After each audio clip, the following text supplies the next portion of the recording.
बादशाह का एक अजीज तरीन हज्जाम था। ये रोजाना बादशाह के पास हाजिर होता और 2-3 घंटे उसके साथ रहता था। इस दौरान बादशाह अपनी सल्तनत के उमूर भी सर अंजाम देता रहता और हजामत और शेव भी करवाता रहता था। एक दिन हज्जाम ने बादशाह से अर्ज किया, हुजूर मैं वजीर के मुकाबले में अब से ज्यादा करीब हूँ और मैं आपका वफादार भी हूँ, तो आप मुझे इसकी जगह वजीर क्यों नहीं बना देते? बादशाह मुस्कुराया और इससे जवाब में कहा, मैं तुम्हें वजीर बनाने के लिए तैयार हूँ, लेकिन तुम्हें इससे पहले एक टेस्ट देना होगा। हज्जाम ने सीने पर हाथ बांध कर कहा, अब हुक्म कीजिए बादशाह सलामत। बादशाह बोला, बंदरगाह पर एक बहरी जहाज आया है, मुझे इसके बारे में मालूमात लाकर दो।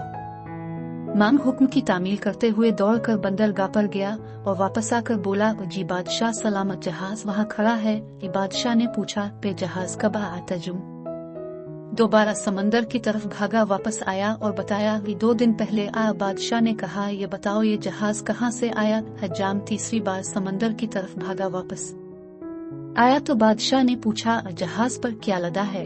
हज्जाम चौथी बार समंदर की तरफ भाग खड़ा हुआ।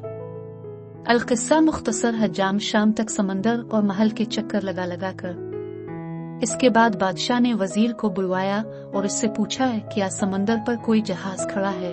वजीर ने हाथ बांधकर अर्ज किया, जनाब 2 दिन पहले एक तिजारती जहाज इटली से हमारी बंदरगाह पर आया था। इसमें जानवर, खुराक और कपवल्दी है। इसके कप्तान का नाम ये है। ये 6 माह में यहाँ पहुँचा। ये 4 दिन मजीद यहाँ ठहरेगा, यहाँ से ईरान जाएगा और वहाँ 1 माह रुकेगा और इसमें 209 लोग सवार हैं। और मेरा मशवरा है, हमें बहरी जहाजों पर टैक्स बढ़ा देना चाहिए। बादशाह ने यह सुनकर हज्जाम की तरफ देखा। हज्जाम ने चुपचाप उस तर अलिफ आलिफ और अर्ज किया, कलमा छूटिया रुके के वुडिया। सबक जिसका काम 80 को साजे।